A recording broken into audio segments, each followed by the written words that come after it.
নমস্কার, আমি Abhijit Das, মাইনেটেড YouTube channel এবং মাইনেটেড ওয়েবসাইটে সকলকে স্বাগত। আজ আমরা শুরু করছি কি রেঞ্জ ডেটা টাইপ সম্পর্কে।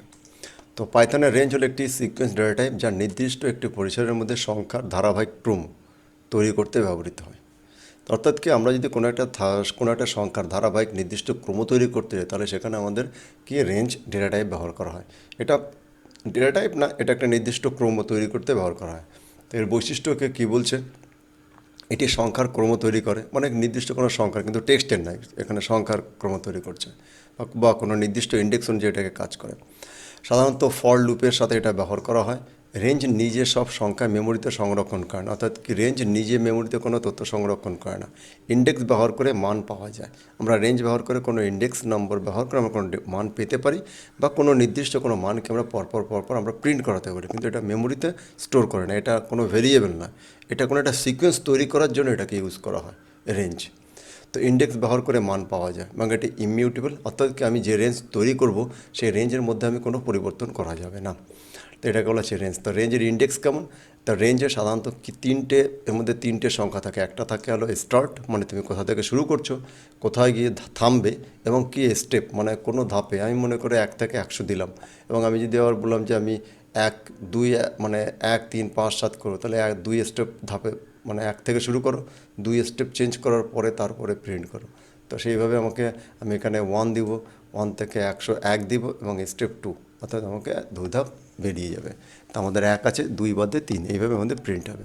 অর্থাৎ কি শুরু, শেষ এবং স্টেপ, মানে কেউ কতটা জাম্প করবে সেটা, সেইভাবে আমরা ইউজ করবে। তো আমরা এখানে স্টার্ট এবং স্টপ দিয়ে আমরা মানে করতে পারি কাজ।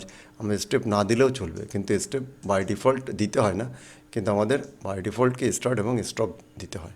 আবার যদি আমরা স্টার্ট না দিই, শুধু স্টপটা দিই, তাহলে স্টপ দিলে কী হবে, তাহলে 0 থেকে শুরু করবে।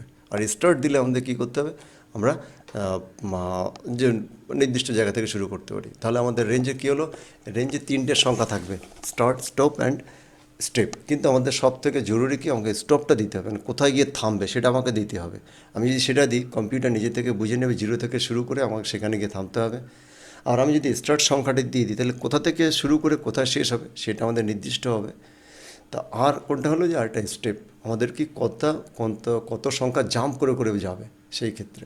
তো আমাদের কিন্তু স্টার্ট এবং স্টপ অপশনাল, আর আমাদের স্টপটা খুবই জরুরি, আমাদের সেটা দিতেই হবে। যেমন দেখো এখানে একটা উদাহরণ কিছু, R=রেঞ্জ 1,6, অর্থাৎ প্রিন্ট লিস্ট।